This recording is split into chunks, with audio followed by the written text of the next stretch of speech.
Dear students of standard 11, we are going to start differential calculus, that is derivatives. Though in class 11 your syllabus is very limited and it is restricted to only a few things, but I am not going the way it has been given there. Straight way I am coming, I am taking you to derivatives, and then we will have limit, continuity and first principle, derivative differentiation from first principle in some other videos independently. See, when you ask what is velocity, generally what do you say? It's rate of change of displacement. I'll give a very good example.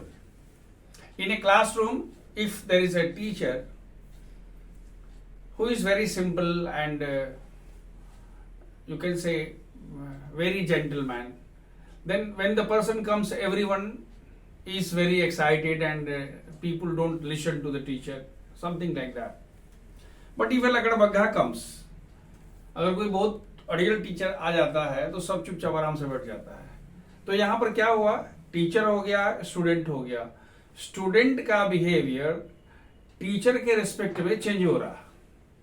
अगर बहुत बढ़िया teacher है तो बच्चा बहुत उछल कूद कर रहा है, और अगर लकड़बग्गा आ गया, अगर शेर आ गया तो क्या होता है, सब शांति से बैठ गया. तो देखिए, जब एक वेरिएबल के सापेक्ष दूसरा जब हम लेते हैं तो हम कहते हैं साहब उसका बिहेवियर कैसे चेंज हो रहा है. In all modern sciences almost everywhere derivatives are used. Now the question is what exactly this derivative means. See, I have already told you that rate of change of displacement is velocity. Then what is acceleration? We say rate of change of what? Velocity is acceleration. So whenever you talk, you always say it is d dt. You say d dt of s, or you say d dt of v, like this. So basically derivative is what? A rate of change of one variable with respect to other. Rate of change of s with respect to time is the velocity.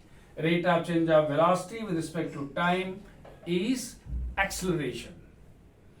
Now the question is, when it comes to calculus, so we are going to start the whole thing fundamentally. Let me make everything very clear in the beginning itself. I am not restricting myself to the syllabus of standard 11. I would love to take into consideration what all things we have to do in class 12 as well as in competitive examination, and accordingly I'll try to go for the formation of foundation. Now at present I'll request you just navigate with me. आप मेरे साथ सिर्फ चलते रहिए, ज़्यादा question पूछने का जरूरत नहीं है. And in due course of time you yourself will acquire knowledge and you will be able to understand the things. Here derivative, generally let's suppose that you are having a function y is equal to fx. So you say d dx of y, remember here x is the variable. So d dx of y, that is d dx is an operator, is nothing but you can have d dx of what? Fx, or you can always say f dash x. This is how people write. I'll straightway bring you to some of the most important formulae, and then we will develop how to go about it, because these are the things which are going to be used from here up to class 12 board examination. So that is why I did not want to do the things in bits and fractions. The very first formula, don't ask how, we will take up this one in some other video. If you are given d dx of x to the power n, we say it is n x to the power n minus 1, meaning if you have d dx of x to the power 3, it is 3x to the power 3 minus 1, 3x to the power 2. But I would request you that there are a few things you should take directly. For example, if you are having d dx of x, so what is there? D dx of 1, because here power is 1. 1 x to the power 1 minus 1, that is d dx of x to the power how much? I'm sorry, 1 x to the power 1 minus 1, that is 1 x to the power 0, that is 1 into 1, that is equal to 1. Meaning, this one can directly be used, d dx of x is equal to 1. You don't have to show it again and again, first. Second, if you are having d dx of root x, very much used, almost you will use 200 times up to class 12. So this is nothing but you can have d dx of x to the power 1 by 2, which is equal to 1 by 2 x to the power 1 by 2 minus 1, 1 by 2 x to the power minus 1 by 2, 1 by 2, 1 by x to the power 1 by 2, that is 1 by 2 root x. Means if you are given d dx of root x, straight away you write 1 by 2 root x, meaning you don't have to go for this. This is not required. Straight away you can use this one as a formula. One more thing which is generally not given in the books, but practically when you are in the battlefield, you have to use it. What is that? Let's suppose that you are having d dx of 1 by x to the power n, that is x to the power minus n. So you can say this is d dx of what? X to the power minus n, that is d dx of x to the power minus means what? Minus n, x to the power minus n minus 1, minus n into 1 by x to the power how much? N plus 1. So this is equal to minus n by x to the power n plus 1. Meaning, if you have a third one, so you can have d dx of 1 by x to the power n, that is minus n by x to the power n plus 1. So these three things can be used as a formula directly. You don't have to bother too much about what? How it has come, and everywhere you have to use like this. So keep this one in your mind. Now the second one is d dx of sin x is cos x. d dx of cos x is minus sin x. Why actually I have written like this? Because I wanted एक लगाओ दो पाओ, एक याद किया दूसरा अपने आप याद हो गया. d dx of tan x sec square x, d dx of cot x minus cosec square, d dx of tan x, all these things will be discussed in class 12. Though they are not required in class 11, they have not given the question, but I am not going to restrict myself. The next one is d dx of sec x is sec x tan x, d dx of cos x minus cosec cot x, means these two things are of same type. d dx of sin inverse x, don't bother what is inverse, it is not minus 1, just now I'll explain. d dx of sin inverse x is equal to 1 by under root 1 minus, and d dx of cos inverse x is equal to minus 1 by under root 1 minus, means these two things are of one type. Next, when you are going for d dx of tan inverse x, it's 1 by 1 plus x square. What about cot inverse x? It's minus 1 by 1 plus x square. d dx of sec inverse x is 1 by x under root 1 x square minus 1. So what is d dx of cosec inverse x? It is the same formula with negative sign. d dx of log x, you know that x should always be positive, it cannot be 0 or less than 0. So d dx of mod of x is 1 by x, and d dx of a to the power x is equal to a to the power x log a to the power. One more thing, if you want, you can always have exponential function d dx of e to the power x. It will be used everywhere. It is nothing but e to the power x. So these are the formulae. Now how to remember? First one I told you that how to go about it. ये जो आएंगे इनको हम कैसे use कर लेंगे. बाकी सब में क्या है, एक लगाया दो पाया. जहां जहां भी सी है, देखिए यहां सी है, यहां सी है, यहां सी है, यहां सी है, यहां सी है, यहां जहां भी सी है वहां माइनस हो जाता है. बस एक बहुत सिंपल से फॉर्मूला है. ये कोई हार्ड एंड फास्ट रूल नहीं है. ये सिर्फ क्या है, ये सिर्फ आप अपने दिमाग को, खोपड़ी को कैसे घुमाते हैं, that is important. So that is why हमने कह दिया, एक लगाया दूसरा पा दिया. भाई साइन का कॉस हो गया तो कॉस का हो गया माइनस साइन. क्यों माइनस हो रहा है? क्यों? याद रखने की मैं बात कर रहा हूँ. इसलिए नहीं होता है कि नहीं वो उसमें माइनस हो जाता, सी है इसलिए, कोई लॉजिक नहीं है. आप याद कैसे रखेंगे, मैंने इसके लिए बताया था कि ये अगर सी है तो माइनस हो गया.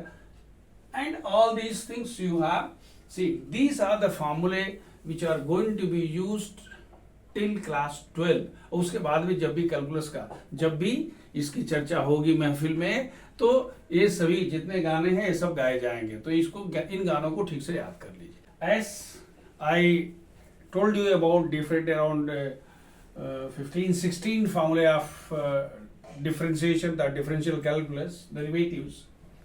अब देखिए, आपने सुना होगा कि एक इंटीग्रेशन होता है, डिफरेंशिएशन, इंटीग्रेशन, डिफरेंशियल इक्वेशन, ये 3 पार्ट्स है।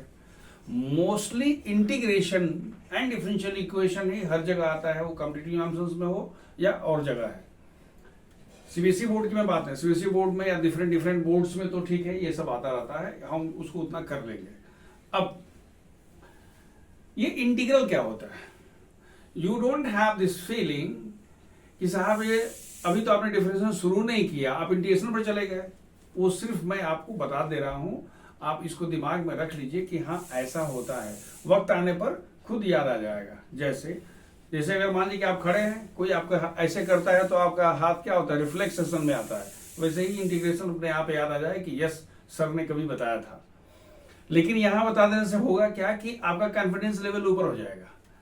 अब आपको लगेगा कि भैया देखो ऐसा है कि यहां से लेके क्लास 12 तक जितना भी डिफरेंशियल और इंटीग्रेशन का फॉर्मूला है मुझे पता है, इसी के जितना होना है सब इसी के इर्द गिर्द होना है। That is why I am trying to mention and it has got a connect.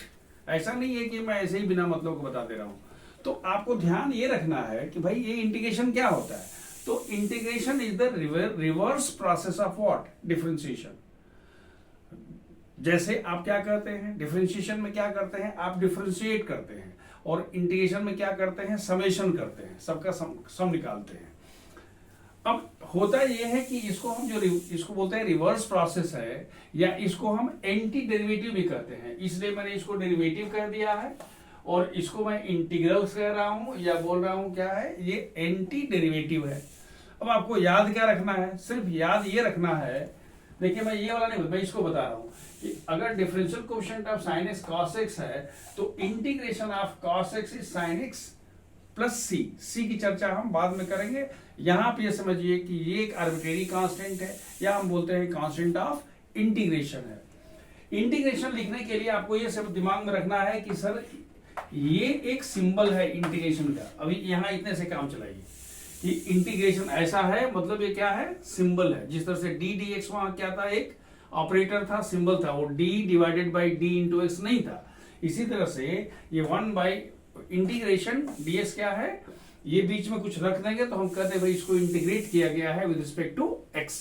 अब देखिए मैं कह रहा था कि अगर आपको इसकी वैल्यू निकालना हो, याद रखिए मैं इसको छोड़ दे रहा हूं, मैं इसकी बात कर रहा हूं। D d x of x to the power n by n plus 1 करेंगे, और जो फॉर्मूला आपने पढ़ा है उस हिसाब से n plus 1 x to the power n plus 1 minus 1, ये कैंसिल हो जाएगा।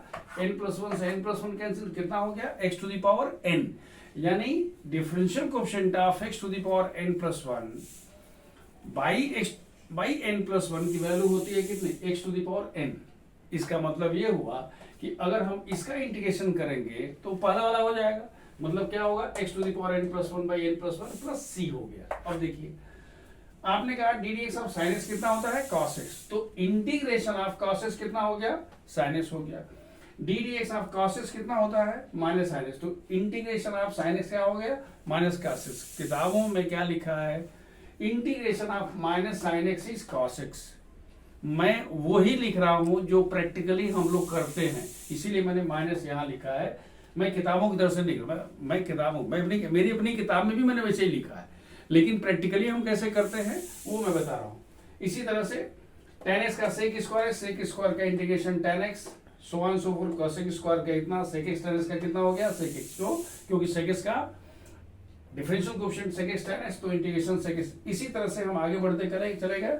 हमने कहा d d x of sine inverse x का मान होता है 1 by under root 1 minus x square, integration 1 by under root 1 minus x square ds का वैल्यू होता है sin inverse x plus c, and so on so forth. Similarly here d dx of tan inverse x is equal to 1 by 1 plus x square. So antiderivative or integration of 1 by 1 plus x square is equal to 10. मतलब ये हुआ कि if you are able to remember all the derivatives of different functions, then you don't have to bother about the integration. सिर्फ दिमाग को थोड़ा सा cool करके और उसको क्या करना है, रिवर्स गियर में डाल देना, कुछ करना ही नहीं है। किसी भी फॉर्मूला को ले लीजिए, जैसे आप कहते हैं सेक इनवर्स एक्स 1/x, तो इसका मतलब क्या होगा 1/x under x square minus 1 equal to sec inverse x. आप यहाँ देख लीजिए log x का 1/x, तो 1/x का कितना हो गया, log mod of x हो गया, e to the power x का e to the power x to the power x। So these are the formulae you must remember।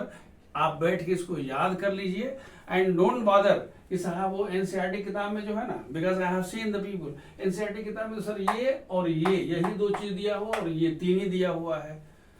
ठीक है, दिया है, हम उसको नमस्कार कर लेते हैं, प्रणाम कर लेते हैं, लेकिन आपको उसके बियॉन्ड जाना है, क्योंकि आपको या तो कहीं ना कहीं जेई का एग्जाम देना होगा, फिजिक्स के एग्जाम में मेडिकल भी होंगे तो फिजिक्स वाले में इसका यूज होगा, और अगर कहीं किसी यूनिवर्सिटी में जाना है तो वहां कंप्यूटर एग्जाम देना पड़ेगा।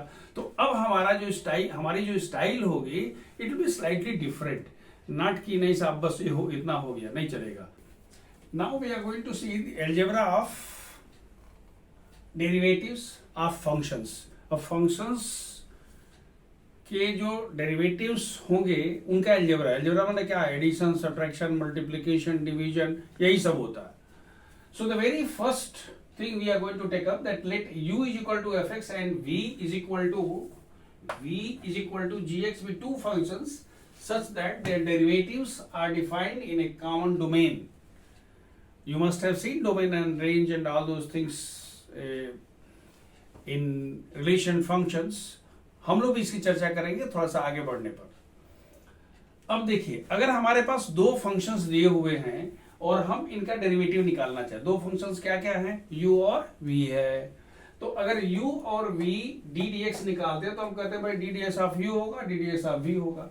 आप चाहें तो जहां d dx ऑफ u है उसे u डैश भी कर सकते हैं और d dx ऑफ v को v डैश भी कर सकते हैं। अगर आप उसको fx लिखते हैं तो you can write d dx of fx भी कर सकते हैं, या इसको u डैश कर सकते हैं, इसको f डैश कर सकते हैं। These are the different symbols. So the very first thing you have seen that if there are two functions and if they are associated with each other with plus sign, then while finding out derivatives, we just differentiate both the function independently and we respect the addition sign। भाई बीच में plus है तो बीच में plus रख दिया, similarly बीच में minus है तो हम यहाँ पर माइनस रख देते हैं। कहने का मतलब ये हुआ कि अगर फंक्शंस के बीच में यहाँ दो ही फंक्शन है, प्रैक्टिकली आपको तीन चार फंक्शंस मिल सकते हैं, पहला फंक्शन प्लस दूसरा है, माइनस तीसरा है, चौथा है, like that. So we will respect the addition and subtraction. किसी भी फंक्शन में किसी भी अगर कोई फंक्शन दिया हुआ है और डिफरेंट फंक्शंस के बीच में प्लस माइनस का साइन दिया हुआ है, हमें डेरिवेटिव निकालना है, तो हम सभी फंक्शंस को अलग अलग डेरिवेटिव हम निकाल करके रख देंगे। डेरिवेटिव कैसे निकालेंगे, फॉर्मूला पता है। तो अगर हम सबका निकाल देंगे अलग से, तो जहां प्लस वहां प्लस, जहां माइनस वहां माइनस, ये दिमाग में रखना है इन दोनों फंडामेंटल रूल्स के चलते। अब एक फॉर्मूला देख लीजिए, अगर मान लीजिए कि एक एग्जांपल है ये, हम कहते हैं कि साहब अगर हमारे पास y is equal to x to the power 3 plus log x है, तो हम अगर dy बाई dx निकालना चाहते हैं, d dx ऑफ y अगर निकालना चाहते हैं तो होगा d dx of x to the power 3 plus d dx of how much, log x। What is x to the power 3? It is 3x to the power 2 and this is equal to how much? 1 by x। ये हो गया पहला formula. भाई बीच में plus है तो plus, यानी इसको अलग डेरिवेटिव निकाल लिया, इसका अलग डेरिवेटिव निकाल दिया, और प्लस को हमने क्या कर दिया, सलामी ठोक दिया कि भाई आप प्लस हैं तो प्लस रही, हमको आपसे कोई शिकायत नहीं है। नेक्स्ट, अगर सपोज कर लीजिए कि हमारे पास सेकेंड क्वेश्चन है, हम कहते हैं कि y is equal to u minus v है, y is equal to tan x minus tan inverse x है। तो अगर आपको d dx ऑफ y निकालना है तो आप क्या लिखोगे, d dx of tan x minus d dx of how much, tan inverse x। यानी बीच में माइनस तो माइनस, फंक्शंस को वैसे ही डेरिवेटिव निकाल लेंगे। This is equal to tan x का कितना होता है आपको पता है, this is sec square x and tan inverse x का कितना होता है 1 by 1 plus x square। This is your answer। This is the case when you have what? Now, though these things are, it has come in a different format in NCERT, लेकिन हमने उसको practical aspect से मैंने इसको अलग से point दे दिया है, वहां पॉइंट नहीं दिया है, वहां फंडामेंटली 4 ही दिया है, 1 2 3 4, लेकिन झेलना तो हमको है। तो अपनी मशीन गन हमको कहाँ रखनी है, स्टेशन करनी है, हम लोग अपने ढंग से करते हैं। कहने का मतलब ये हुआ कि अगर डी डी एक्स ऑफ के इंटू यू है, याद रखिए के कांस्टेंट है, k is an arbitrary constant and u is the function, ये दिमाग में रखिएगा। k यहाँ क्या है, कांस्टेंट है, u तो फंक्शन है ही। तो अगर कोई फंक्शन दिया हुआ है और हमको उस मल्टीप्लाई उसमें किया गया है, तो डेरिवेटिव करते समय हम k से मल्टीप्लाई कर देते हैं। जो डेरिवेटिव होना है होगा, लेकिन साथ साथ क्या होगा, जो हमारे पास कांस्टेंट है that constant will be multiplied. याद रखिए कभी भी अगर मल्टीप्लिकेशन की बात होती है तो डिवीजन उसमें अंतर्निहित होता है। ये दिमाग मत सोचिएगा ना, जीवन के साथ मृत्यु आती है, वैसे ही क्या होता है, होता ना, कभी सुना हो ना, कभी खुशी कभी गम। मतलब क्या हुआ, अगर से के का मान कर रहे हैं कि हमारा 7 है और के का मान 1/7 लगेगा तो क्या कीजिएगा, किस कर दीजिएगा, नहीं करिएगा ना भाई।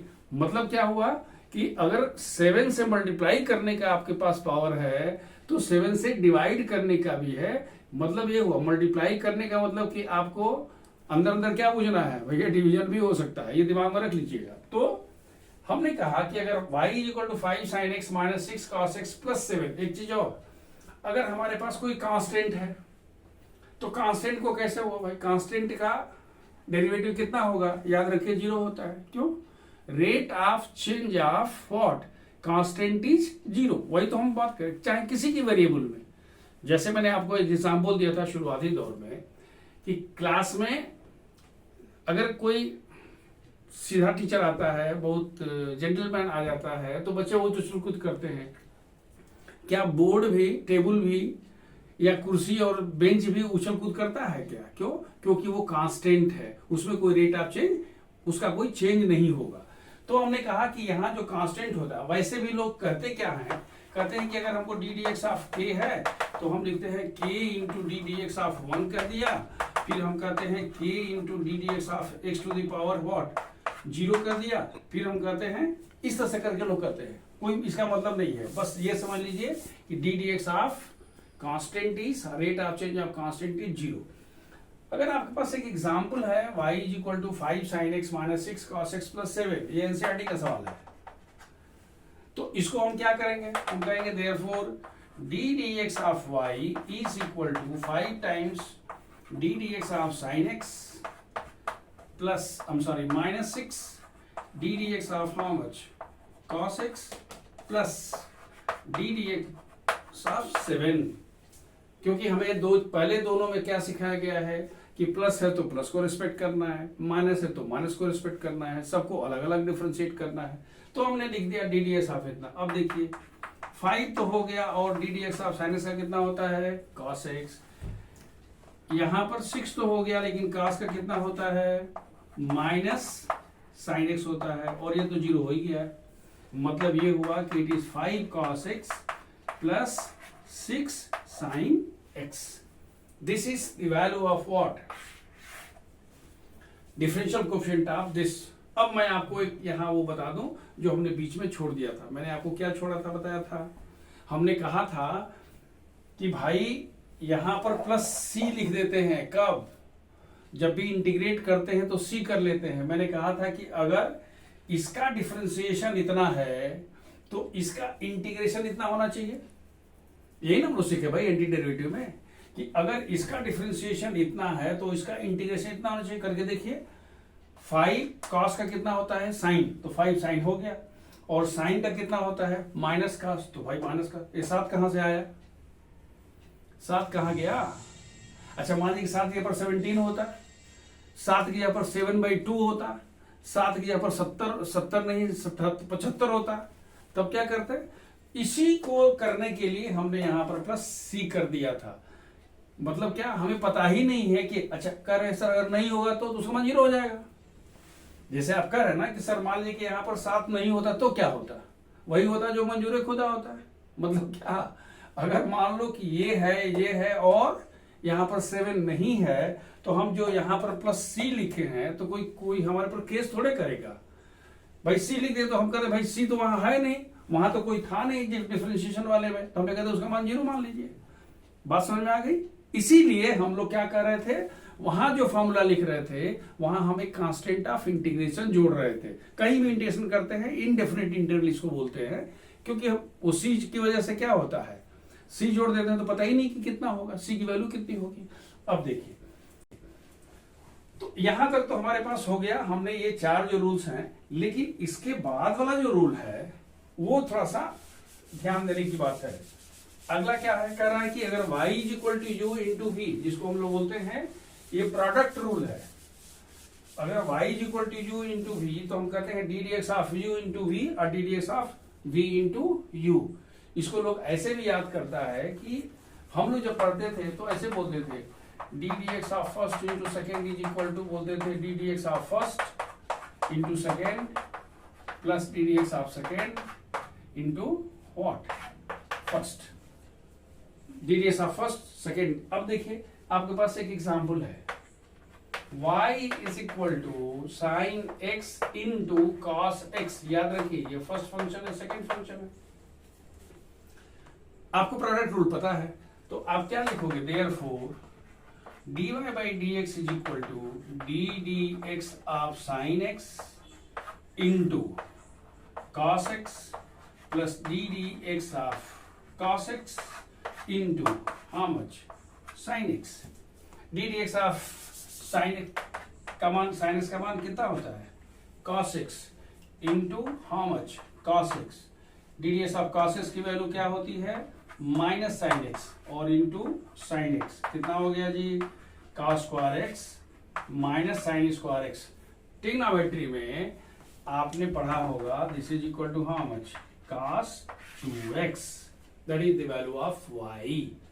अगर आपसे कोई पूछते कि भाई हमको बताइए कि ये dy बाई dx जो है ना, ये x is equal to pi by 4 पर कितना होगा, बिल्कुल मैं नई बात बता रहा हूं, ये हम क्वेश्चंस करेंगे तो वहां कराएंगे कि सर अगर इसकी वैल्यू हमको निकालना हो x equal to pi by 4, तो जहां x है वहां पाई बाई 4 रख दो ना यार।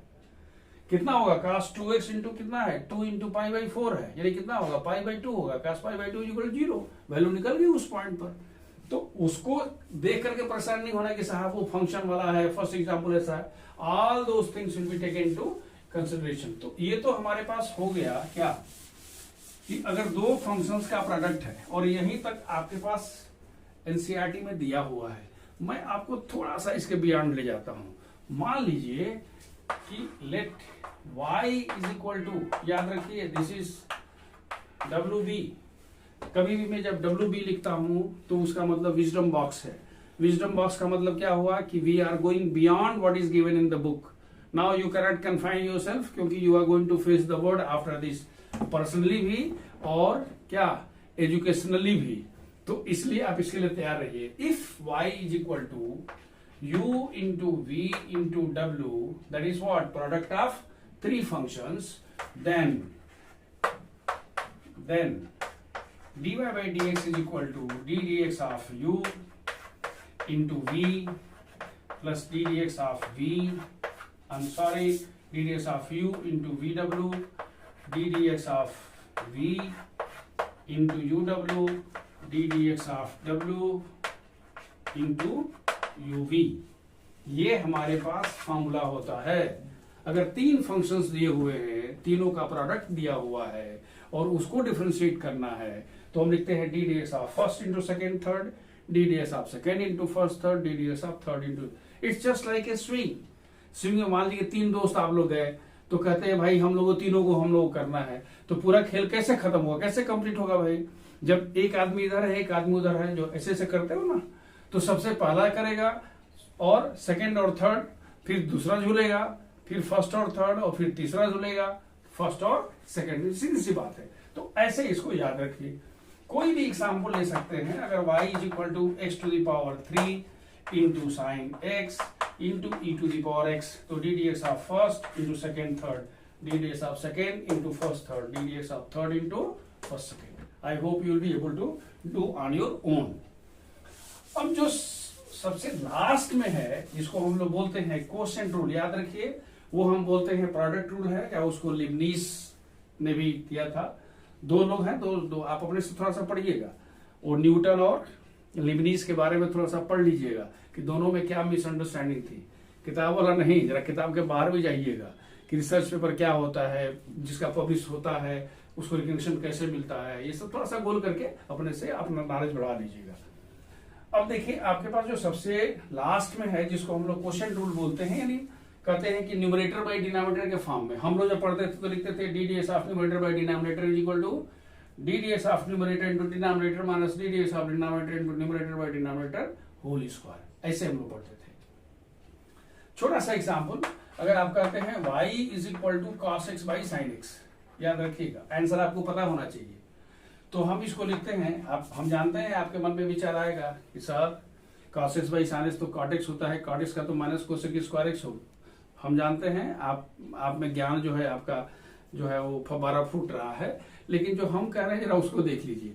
हम क्या कह रहे हैं, हम इसको u बाई v के फॉर्म में लिख करके, और हम लिख रहे हैं क्या लिखना है, dy by dx is equal to d dx of how much, cos x into sin x minus d dx of sin x into cos x divided by how much, sin x का square हो तो गया, d dx of numerator into denominator minus d dx of denominator into numerator by denominator the whole square.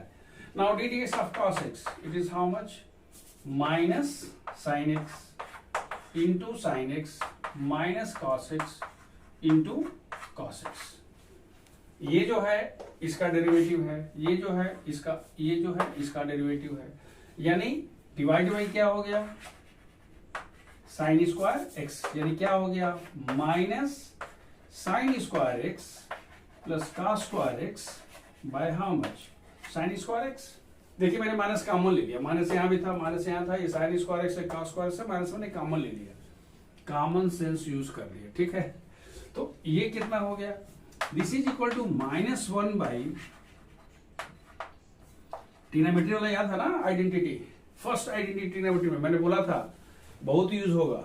तो it is -1 by sine square x and minus sine square x equal to how much, minus cosec square x.